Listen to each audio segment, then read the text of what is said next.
Welcome to 40 Days with Jesus. This is day 30 out of our 40-day journey together, and we're in the midst of a grapevine right now. And we are in John chapter 15.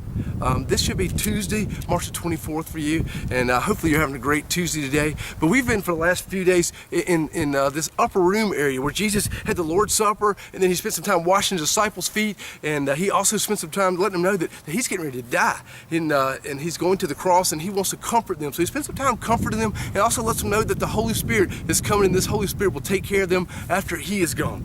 In that process, he kind of ends up, again, bringing back more comfort, and then he says these words in the end of chapter 14, "Come now, let us leave." Now, I believe they had left the upper room, and they were probably headed towards the garden at this point, and whether they were in the garden or on their way and they saw a vineyard, or whether they just saw a grapevine growing on the walls of the city, I'm not sure, but I believe that they saw a vine of some sort. And Jesus took time to stop and looked at the vine, maybe even at that point it had fruit on it. It's too early in the season for there to be any fruit here, but Jesus says, "I am the true vine."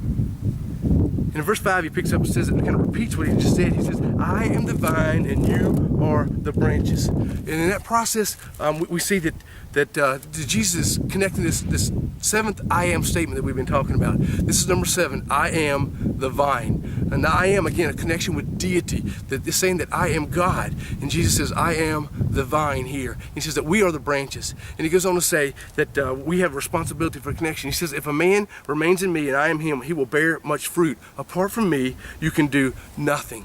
And we have to have this connection to Christ. The branches must stay connected in order for them to continue to be able to grow. And that's what he wants from us, to stay connected to him so that we can bear much fruit. He desires for us to bear much fruit. He says the branch, if it's not connected to the vine, it just dies and withers, and it's good for the fire, for nothing else. He wants us to stay connected so that we will experience life and be able to share that life with other people. He goes on to begin this process of talking about love. And I believe maybe this is what he's talking about when he says fruit. He never identifies the specific fruit, but he does begins talking about love. And he says, "As the Father loved me, so I have loved you." And he goes on to say in verse 12, he says that my command is this: love each other as I have loved you.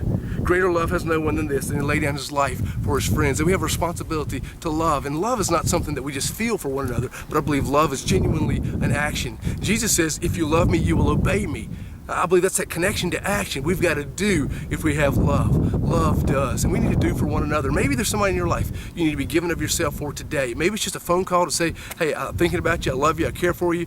Maybe there's something that you need to do beyond that. Maybe there's a need in somebody's life that you need to reach out and give. Maybe it's somebody that you know and care for regularly, or maybe it's somebody you don't even know, but you need to reach out and meet a need in their lives. And again, that's self-sacrifice. And Jesus says when we lay down our lives, that's our act of love. And that was going to be his ultimate act of love in showing us how he loved us. The final verse in that little section there, he says, "This is my command, love each other." Not an alternative, not an option, not a good thing to do. This is a commandment, expectation of those who are going to follow him, that we will love each other. And I believe that's the fruit which will lead to life, lead to us experiencing more of this life that he had given for us. And he said this will make our joy full, that we will experience this kind of love for one another. In the next section, he talks about this relationship that he has with the world, and kind of warns us that we're going to have that same kind of relationship. That there are going to be people that are going to hate us when we live this life of love, when we follow him. There are going to be people in this world that are not going to love us. They're going to hate us. Now, there'll be others that will listen to us and obey our teachings as we follow and teach the things of Christ.